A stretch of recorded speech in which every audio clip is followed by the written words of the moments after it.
Hello and welcome to another reading vlog. This is the start of Summerween. Now technically I'm still finishing my my first weekly vlog of this month. I am still reading books for that. But I kind of wanted to do Summerween, give Summerween its own vlog. Yeah, if you don't know what I'm talking about, Summerween is a week-long readathon that usually takes place in July. And it's basically a love for all things horror in, the non-spooky season. So I have 5 prompts here. Obviously, I can double up prompts. I usually like to challenge myself to not double up prompts. But the prompts for this week are to read a book in the dark. Usually I pick a Junji Ito book and download the ebook and just read it and turn all the lights off, under the covers, which usually scares the shite out of me. To read a thriller or horror. To read a book with the night sky on the cover. A book with 5+ words in the title. And a book that takes place in the summer. I still haven't fully finalized my TBR. A lot of the thriller, horror, mysteries that I own are pretty thick books, and coupled with books that I'm already in the middle of. I don't know how we're gonna read this week, but let me go look at my shelf and see what we have for some options. So I'll figure out which book to read for in the dark, because I'm pretty sure I'm going to keep my tradition going and read a Junji Ito manga. So I'll have to see what my Libby app has, or what Everend has, if they have any. But for 5+ words in the title, I think I'm gonna go for The Antique Hunter's Guide to Murder. This is supposed to be, I think, a cozy mystery, and unfortunately it's a little rain damaged. I got this in Boston on a day that it was pouring out, but I'm excited to read this. My best friend's exorcism is gonna fit for Night Sky prompt. I think Dead 11 for horror and thriller. For some reason I'm really gravitating towards this one right now, and I have to look into whether or not this actually fits, but I think Reckless Girls takes place in the summer, but I'm not 100% sure. I have to do a little more research on which of my books takes place in the summer for mystery, thriller, horror vibes. So I think that's my TBR for this vlog. Like I said, I am doing other vlogs around this one, so we'll see how much reading I actually get done, or if this is going to be a total failure. I'm excited. I'm intrigued. We'll see how this goes, and I'll talk to you when I start something.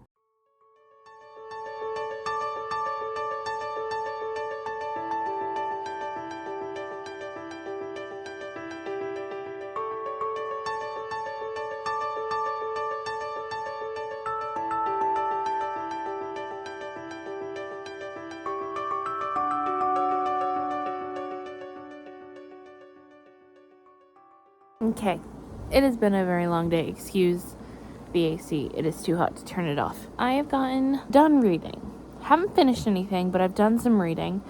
I got 30-40% of the way through my Junji Ito of the week, and I decided to go with Shiver, which of course is a collection of short stories, but they all follow this one main character. Loving it so far.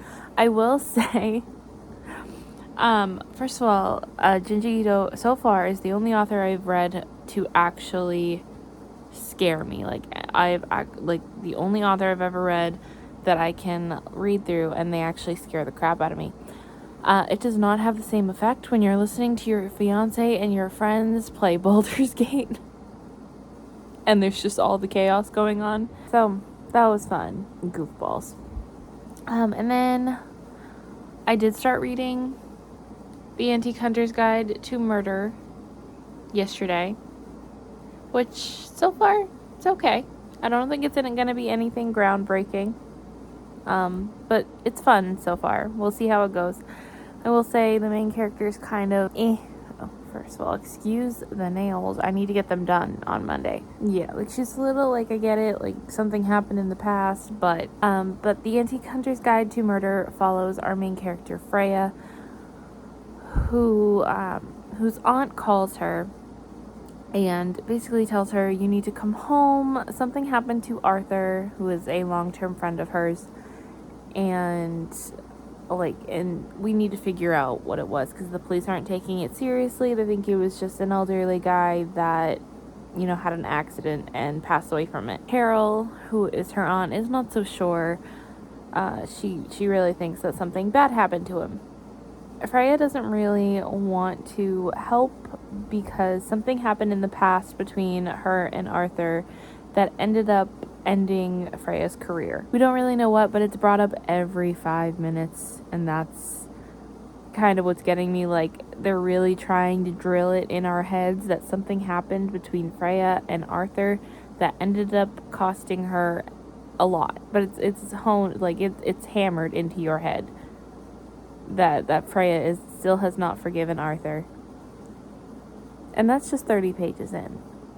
I am really intrigued to see where it goes. I have not heard the best things about it, but that doesn't mean it won't be a fun time. Now, for the bad news, I have started Reckless Girls. And first of all, I didn't really have any interest in this going into it. The only reason I picked it up was because it was part of a blind date with a book thing, and I started listening to the audiobook today, got about 15% of the way through. I'm not really interested in it. The story doesn't really kick in until 60% of the way through, and I can't wait that long. So I think I'm going to DNF and unhaul Reckless Girls. And I'm so silly because I completely forgot. First of all, I'm gonna end up using Dead 11 as my summer pick because I heard that it does take place in the summer and that it does give very summery vibes, so that I'm going to switch it for that prompt. And I also forgot that on my actual TBR for the month is a mystery thriller, and that is Lost Boy by Christina Henry. So I think I'm going to use that as my thriller / horror pick. But that's basically just Captain Hook's origin story, talking about how Peter Pan might have been the villain all along. For right now, though, I'm not going to continue any reading. My head hurts. It's been a very long day. I had to work this morning. I think I'm going to go take a nap and try to get rid of this headache and maybe read later. But I think we also have a date night, so we might be doing that later. I don't know. I'm going to figure it out later. Okay, bye.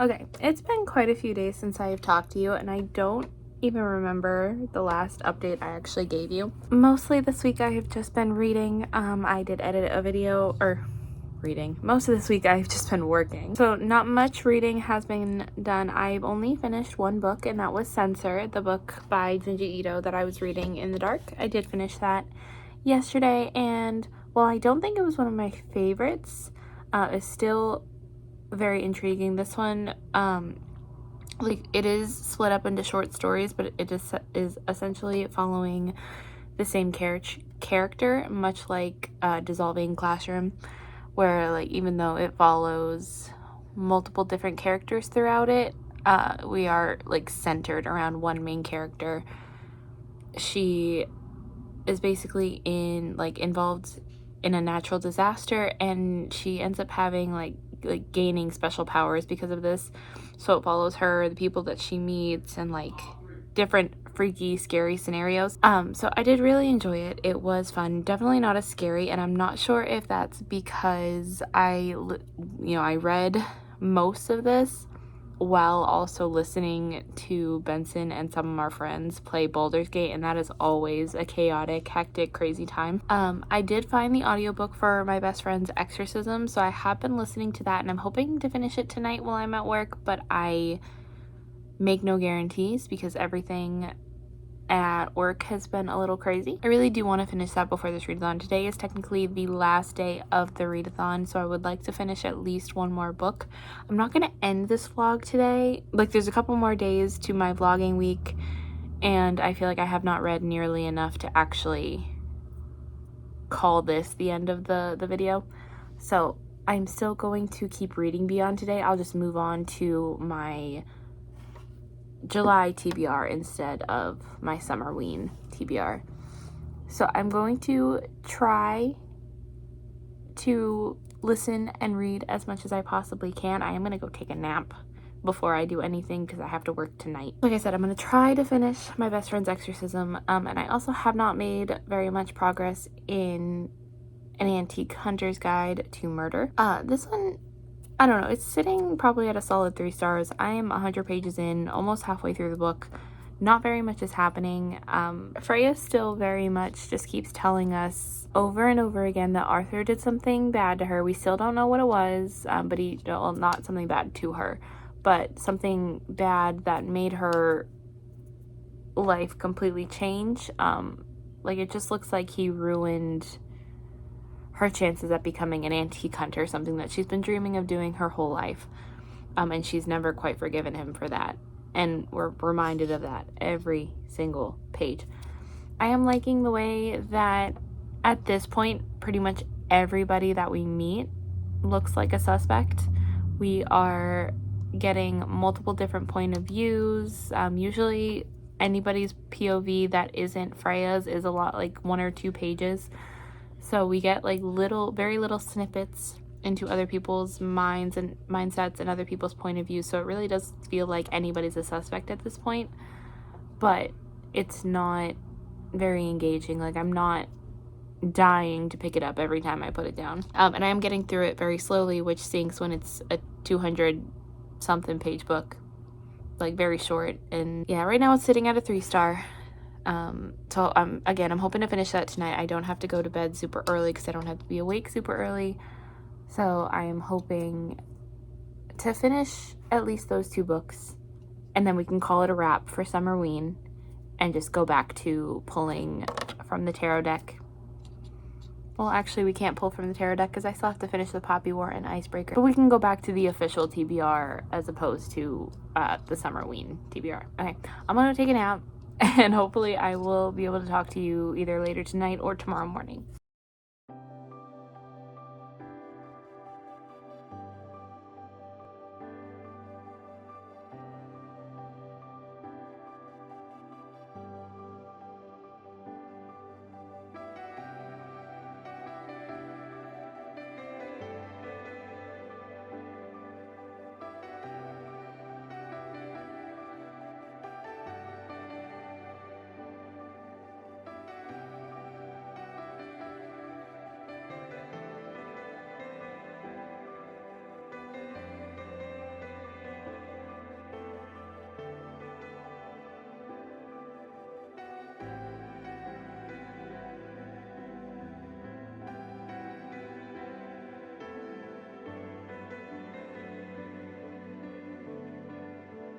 It is officially the next day. Summerween is over, and while I didn't finish the 2 books that I wanted to finish, I did finish one of them. I did end up finishing, hold on, I already put it away. I did end up finishing my best friend's exorcism.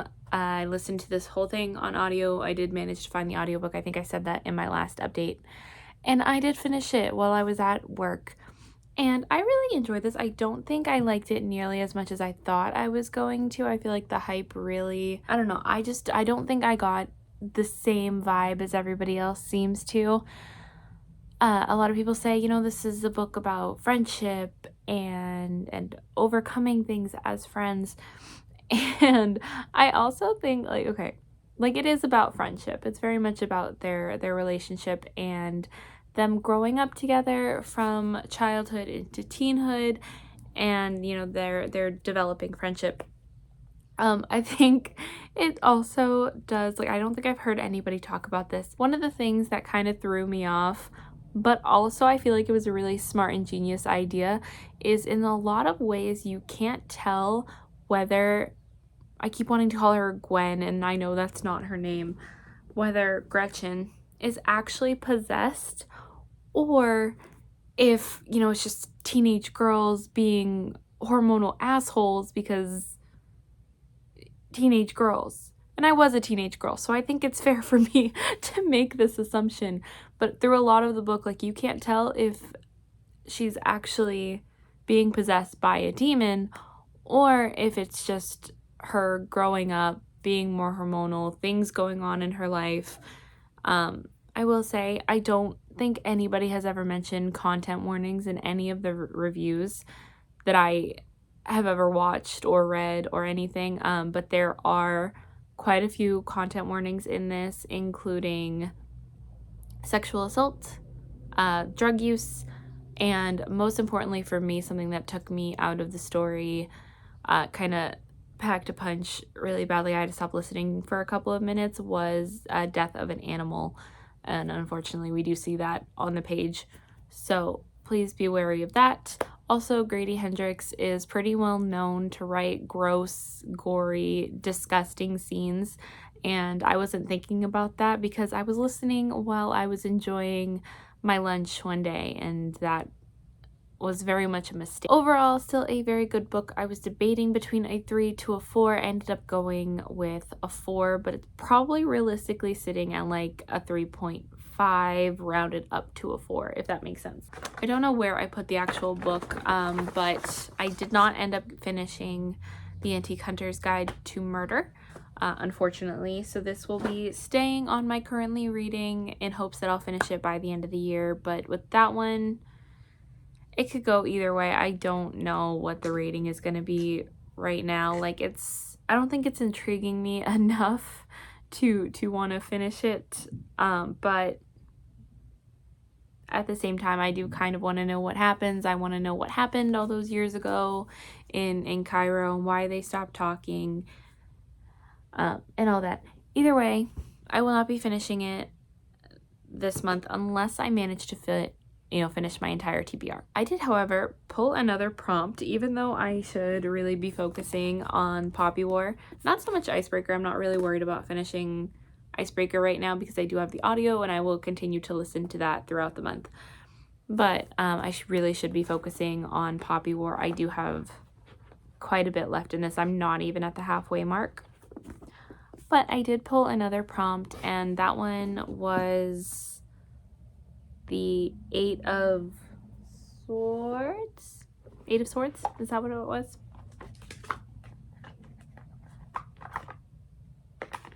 I don't know.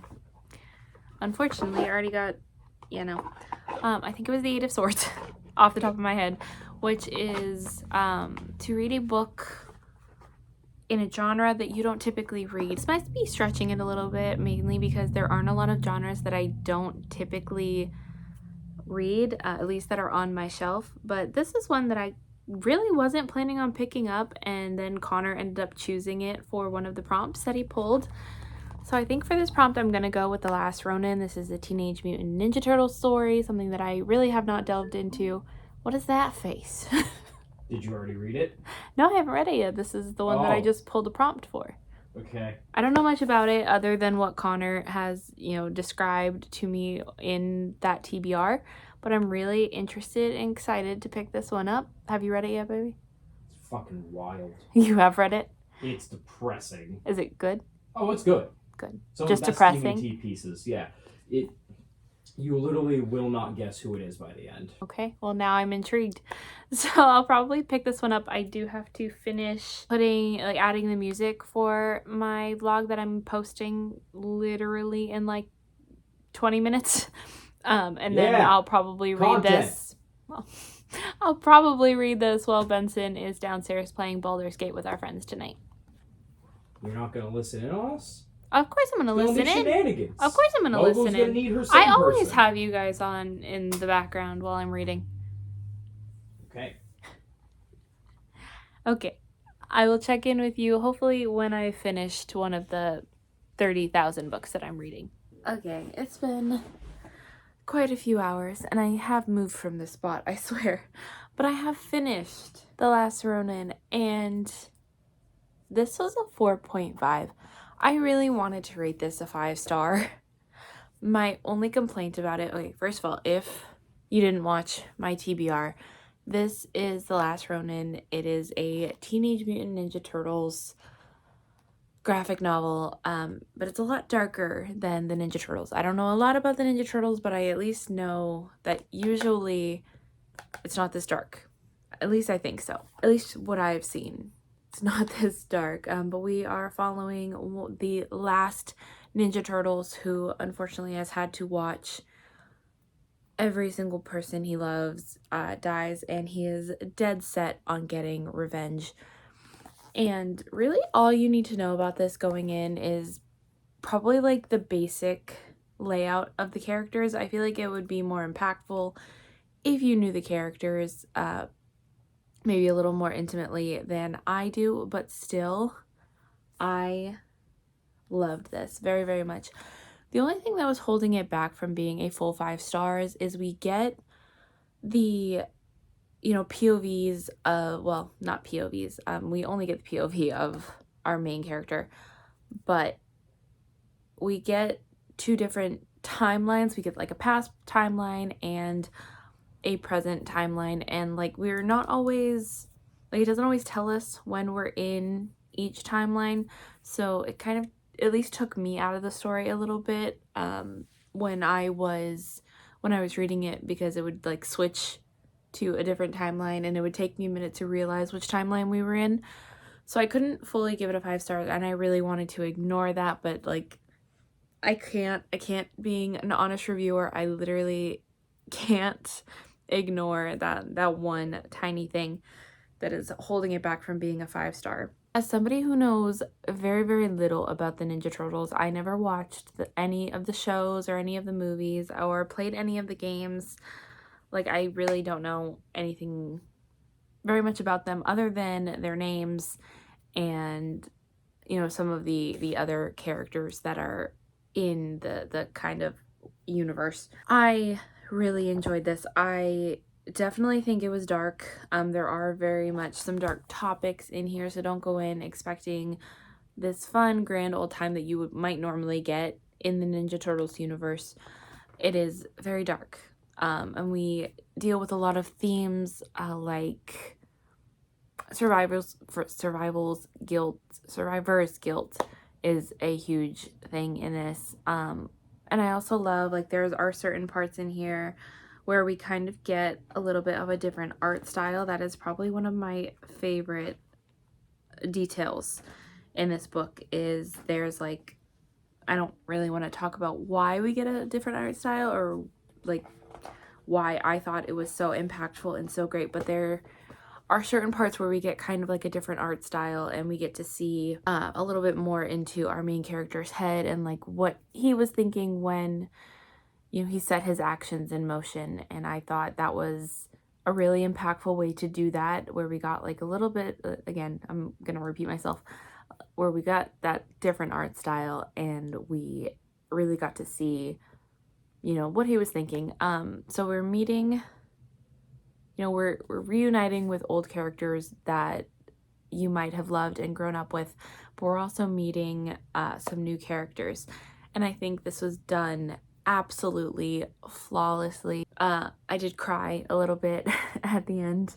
Benson kind of looked over and they were like, "What's wrong? Like, did you finish it?" And I was like, "Yeah." There's like a little tear falling out of my eyes. But I very much enjoyed this.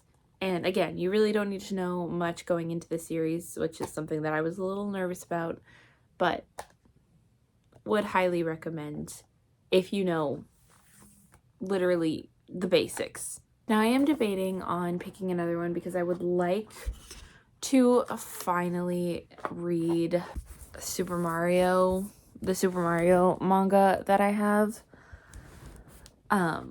Really, like, but I really shouldn't pick another prompt because I should be reading the Poppy War. So what I'm probably gonna do is pick a prompt, and if I can make this prompt fit Super Mario Bros. Manga, I'll go ahead and read Super Mario. If not, I will just continue with the Poppy War and pick something else for the prompt. Let's see. I'm pretty sure I already got this one. So it is the Sun prompt, which is to pick a light and fluffy contemporary. I'm going to repick. We do have the option, if we've already picked that card from the deck, we do have the option to repick and not get penalized for it. I just don't have another light and fluffy contemporary. Like, I wouldn't count. Yeah, Mario doesn't count as light and fluffy contemporary at all. So I'm not gonna do that one. Okay, so this one I think actually works perfectly. We pulled the Knight of Wands, which according to the prompts is to read a book set in a different time period or in a world other than your own.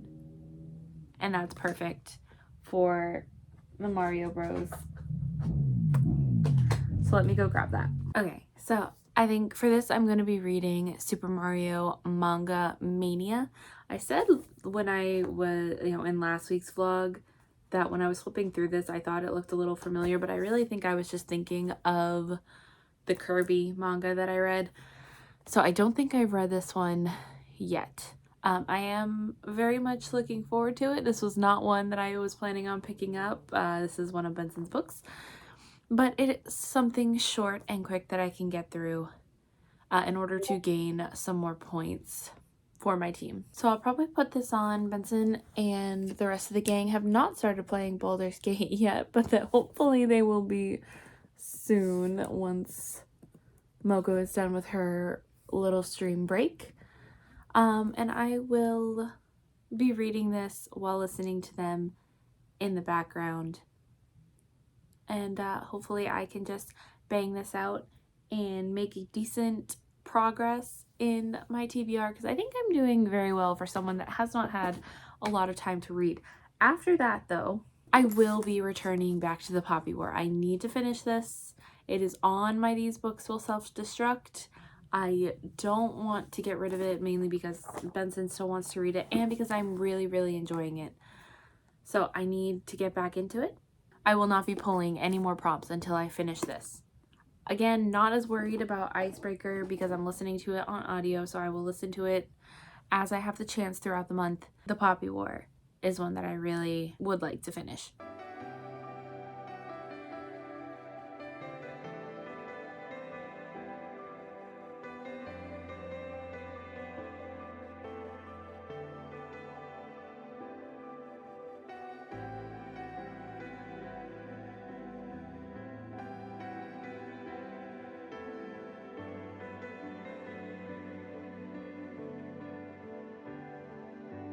Alright, quick update before I have to leave. I did manage to finish Super Mario Manga Mania. I did finish it and it was fine. Solid 3-star.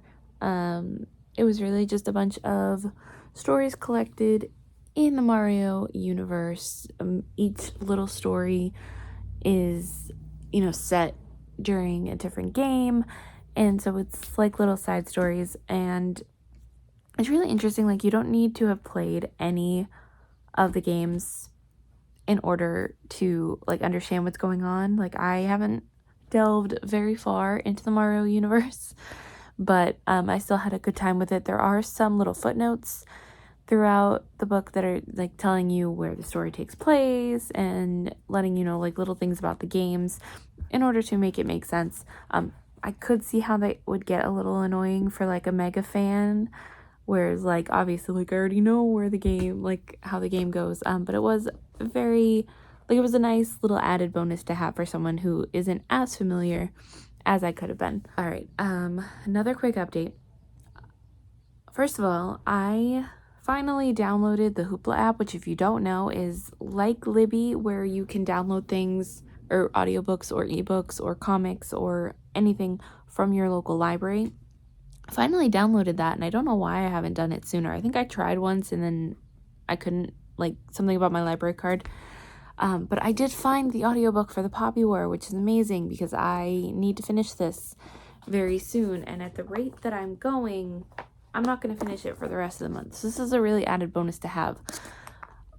With that being said, I decided to cancel my subscription to Everand. I feel like since the merge, since like it switched, since all the renovations have been done, like there aren't nearly as many options as there used to be. Like I feel like every time I couldn't find an audiobook through Libby or on Audible or anything like that, then it would definitely be on Scribd, and it had, like, I feel like that's not the case anymore.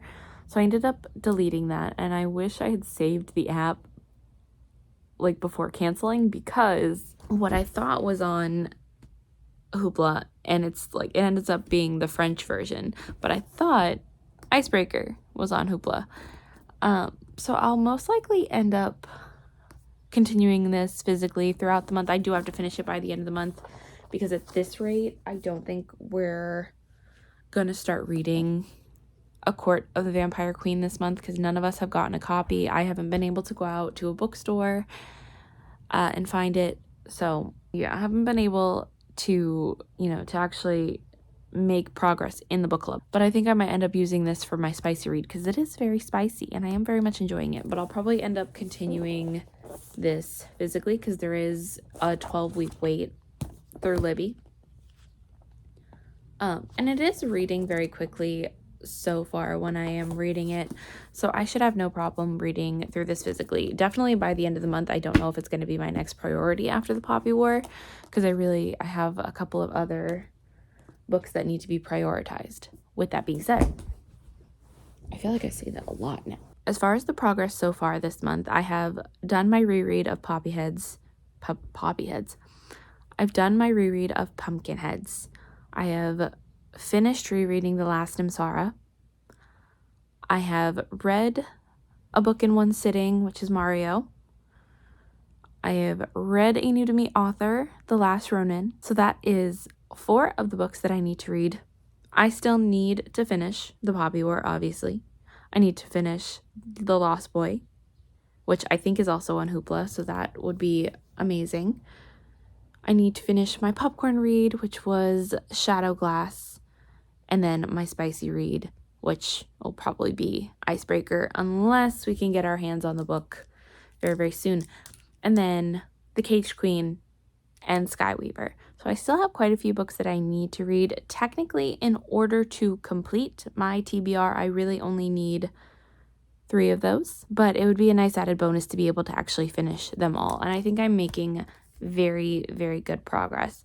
This vlog is technically going to end tomorrow, and like between you and me, I might play hooky from work tomorrow. I think I need a little mental health day, a little break, so I might actually have a reading day tomorrow to just sit down and do what I need to do without like having to edit or work, or because I really don't get a day off during the summer at all.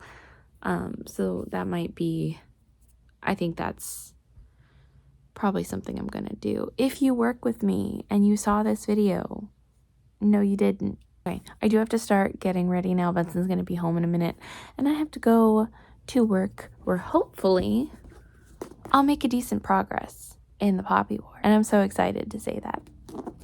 Okay, bye. I don't even know the last update I gave you. I think I told you I finished the Mario Bros manga. No, I definitely told you I finished that.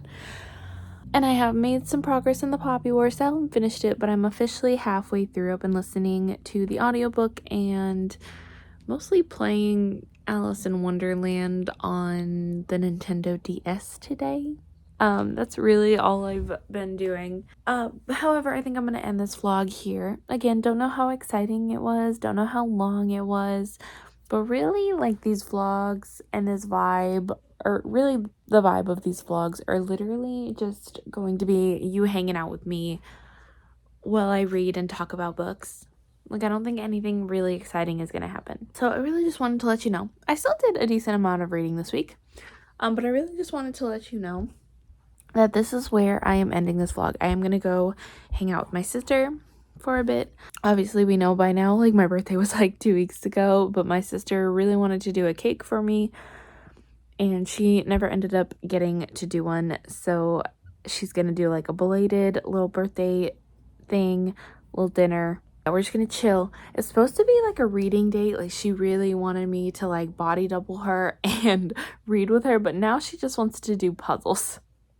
So I'm probably still going to bring a book, which is why I'm ending this vlog here so that I can open the next vlog with my poll. I'm probably going to read while I'm over there, and I'm sure she'll put like something on the TV while she does a puzzle. If she doesn't end up reading, I don't really know. I don't know. My sister's, I'm sure she'll figure it out. And I know she's watching this when I post it. So I love you. Okay. So I will talk to you in a little bit for me, but literally whenever you see me next, hopefully soon. Okay, I love you. Bye.